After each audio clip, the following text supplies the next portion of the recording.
ছানাটা আমি কাটিয়ে নিয়েছি, দুধ দিয়ে ছানা করে নিয়েছি। এটা আমি জল দিয়ে ধুয়ে নেব। ছানাটা আমি ধুয়ে নেব।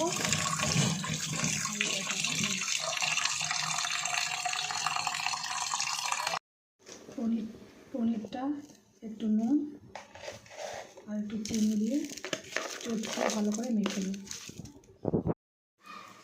ছানাটা মেখে পনিরের আকারে এগুলো সব করে নিয়েছি। এবার একটু ভেজে নেব। পনির আলুর তরকারির জন্য আলু আর ক্যাপসিকাম আর আদা বাটা কেটে নিয়েছি। গরম হয়ে গেছে, পনিরগুলো ভেজে নেব।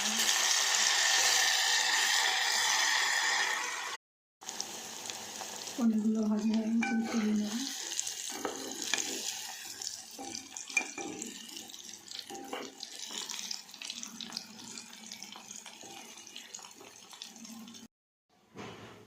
তেলটা গরম হয়ে গেছে, দেবো কালো জিরে, একটা শুকনো লঙ্কা ফোড়ন,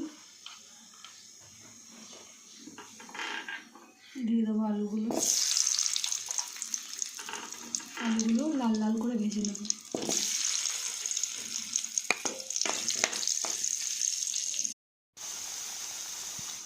আলুর মধ্যে দিয়ে দেবো পেঁয়াজ আর ক্যাপসিকাম দিয়ে এগুলো সব ভেজে নেব।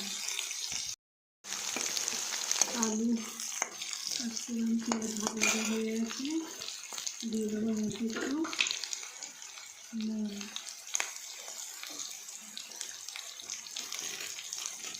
জিরে গুঁড়ো,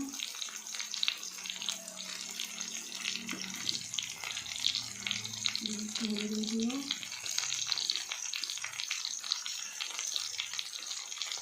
লঙ্কা গুঁড়ো, দিয়ে দেবো একটু আদা বাটা,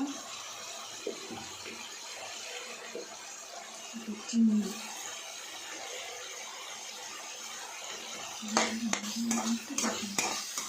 আমার রেসিপি কষানো হয়ে গেছে, দিয়ে দেবো জলটা ফুটে উঠলে পনিরগুলো দিয়ে দেবো। জলটা ভালো করে ফুটে উঠেছে, দিয়ে দেবো পনিরগুলো।